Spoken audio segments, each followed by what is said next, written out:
sister said to preach on Nehemiah chapter 2, verse 17, which says, then I said to them, you see the trouble we are in.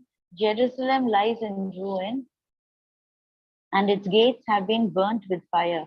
Come, let us rebuild the wall of Jerusalem, and we will no longer be disgraced. So when I was reading this chapters and this verse, one thing I had in my heart and God put in my heart was the mission that Jeremiah had to fulfill God's work. And here, if you see in chapter 1, verses 3 onwards, it says, like, they said to me, those who survived the exile are back in the province and in great trouble and disgrace. The wall of Jerusalem is broken down and its gates have been burnt with fire. When I heard these things, I sat down and wept. For for some days I mourned and fasted and prayed before the God of heaven. Here in this we see, like, in these two verses, how Jeremiah, God gives that burden to Jeremiah for Jerusalem. That the walls have been broken, and that burden that he has, where he cannot rest. Like, you see in verse 4, it says that he sat down and he wept. The love he had to do God's work, the love he had for that the Jerusalem wall was broken, and the burden that God had put in his heart. And after that, if you see his prayer, the prayer he makes to God, and the thing that how he humbles himself in that prayer. And in this verse, in verse 6 onwards, in the prayer, he says, let your ear be attentive to and our eyes open to hear the prayer your servant is praying to before you to day and night for your servants, the people of Israel. I confess the sins we Israelites, including myself and my father's house, have committed against you. We have acted very wickedly towards you. We have not obeyed the commands, decrees, and laws you gave your servant Moses. And here you find, like, he's not only praying for the sins of the people, but he's also including himself, where he humbles himself before before God, and where he says, I confess the sins we Israelites, including myself. The attitude that he goes to God, humbling himself, with the other Israelites also, that particular thing. And then in the in verse, and you also find in verse 11, where he says, give your servant success today by granting him favor in the presence of this man. I was a cupbearer to a king, and he is just a cupbearer, a servant working for the king.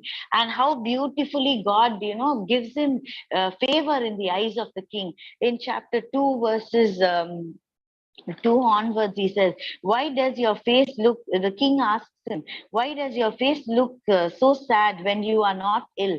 This can be nothing but sadness of heart. But the king itself knows that, maybe he was very joyful always.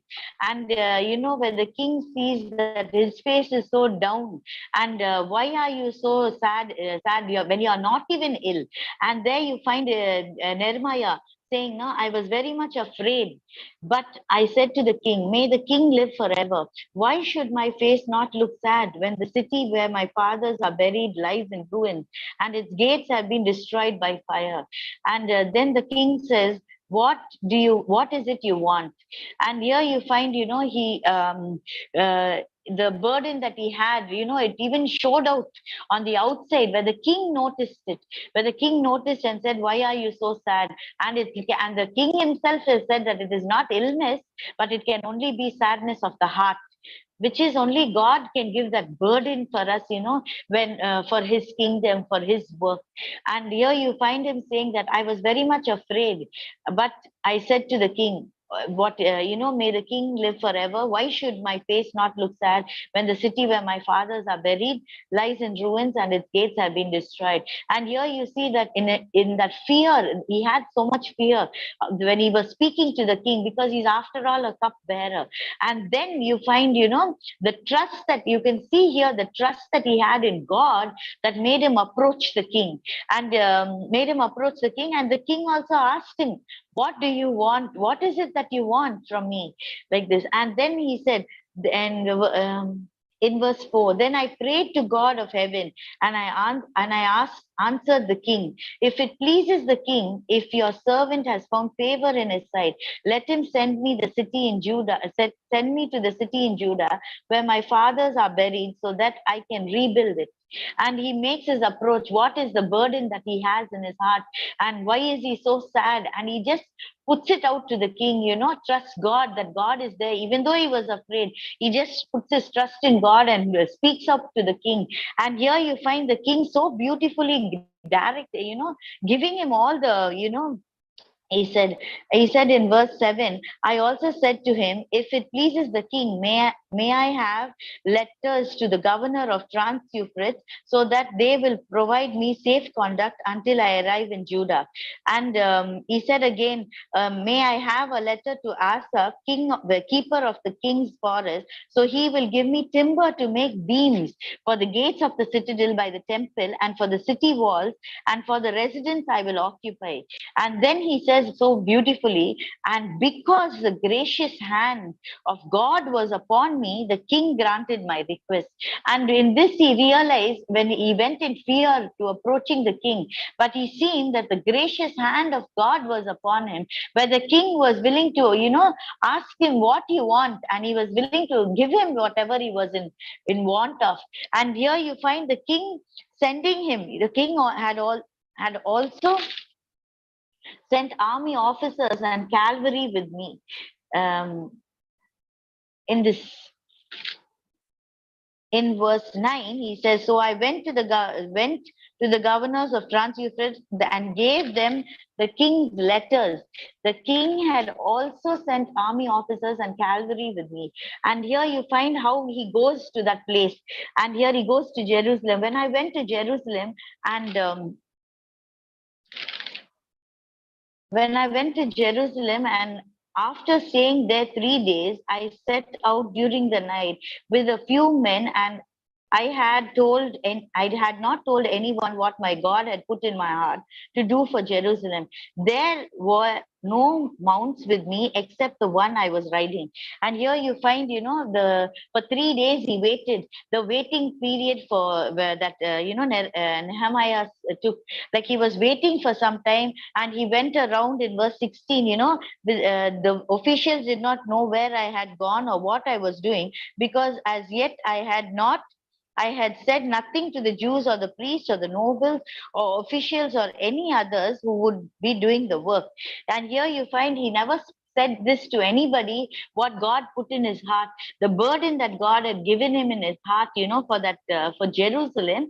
And how he goes and sees in this entire thing from verse 11 to 16, you find how he goes secretly and alone and goes and sees the wall of the temple, how it is destroyed, and what has happened and all this, and he keeps it in his heart. He doesn't say it to anyone, and he waits for God's particular timing.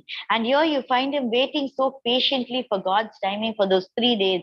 And then you find in verse 17, he says, then I said to them, you see the trouble we are in. And here, after this, he was speaking to the people who are going to do the work. See the trouble we are in. Jerusalem lies in ruins, and its gates have been burnt with fire. Come, let us rebuild the wall of Jerusalem, and we will no longer be in despair. And verse 18 says, I also told them about the gracious hand of God upon me and what the king had said to me. They replied, let us start rebuilding. So they began this good work.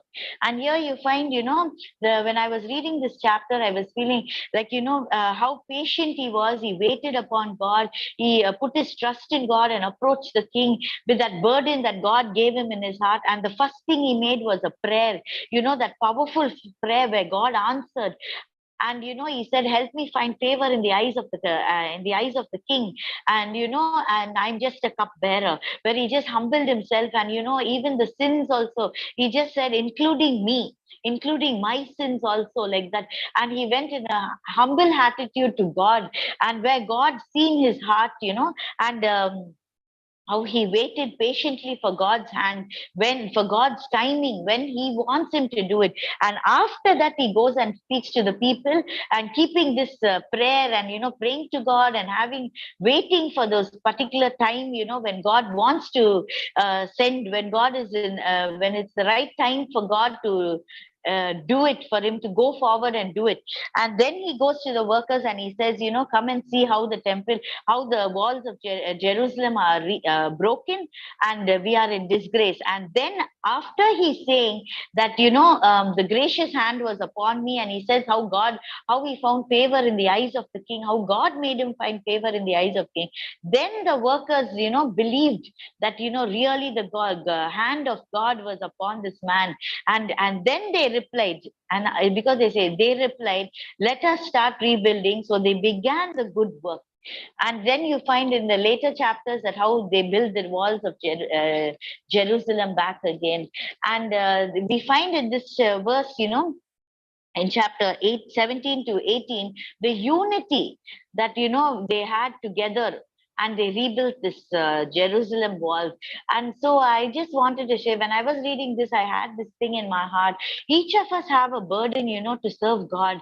God has put each of us like in different ways to, like, either sharing his word, or, doing his ministry in different words, in different ways. And this thing and the burden that God gives us makes us to, go to every extreme. We put our trust in God, and the burden that God gives us for his work and for his kingdom makes us, put our trust in him, even to approach the king or whoever we have to approach. And another thing is, and God helps us find favor in the eyes of the people around us, and he answers our prayers because we are working for his kingdom.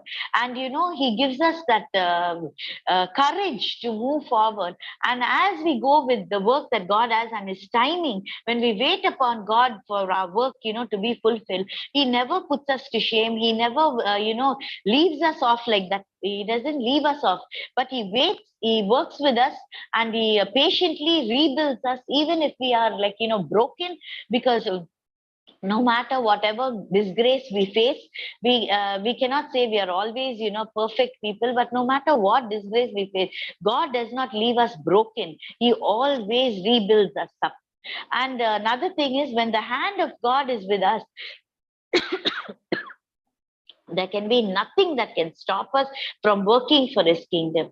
And this, I'm very happy that sister gave me this verse, to share this in this GP and this fasting and prayer, because it was teaching me so many things, and it was like so inspiring to me, to see how God works through, ordinary people. This Nehemiah was just a cupbearer. He was just a servant to the king. But how beautifully God helped him find favor in the eyes of the king. He answered his prayer. God answered his prayer, and he gave him that burden for his kingdom. And the way he led him to wait patiently and to act at the right time and work in unity with one another for his kingdom. And this is something that, really touched my heart so much. And I just praise and thank God for this word. And I pray that God will help each and every one of us, in whatever way we are serving him, that his hand will be upon us, and he will never ever put us to shame. And he will not break us, but he always rebuilds us. And I thank sister for giving this opportunity.